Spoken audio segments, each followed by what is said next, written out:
Poem Akademi'den herkese merhaba arkadaşlar. Ben Poem Akademi eğitmeni Hüseyin. Bugün sizlerle Photoshop'ta nasıl 10 saniye içinde diş beyazlatabiliriz onu öğreneceğiz. Sadece çok kısa bir sürede anında diş beyazlatma öğreneceğiz. İsterseniz öncelikle kanalımıza abone olup bildirimleri açmayı unutmayın. Sorularınızı da videonun altına bulunan yorum kısmına yazabilirsiniz. İsterseniz şimdi videomuza geçelim. Şimdi Photoshop'umuzu açmış bulunmaktayız. Şimdi bir 10 saniyede yapabileceğiz mi onu deneyelim. Hemen başladık.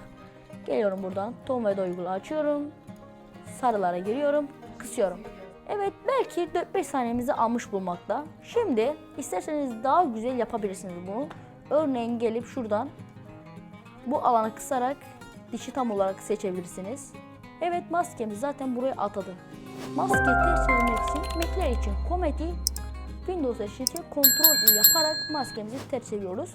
Fırça aracımızı aktif ediyoruz B tuşu ile. Sonradan rengimizde ise X tuşuna basarak rengimizi ters çevirip beyaz alıyoruz. Sonra dişleri boyuyoruz şöyle güzel bir şekilde. Şöyle yapıyoruz. 4-5 saniyede işlemimiz bitmişti ama biz daha güzel istiyorsak bu şekilde yapmamız lazım.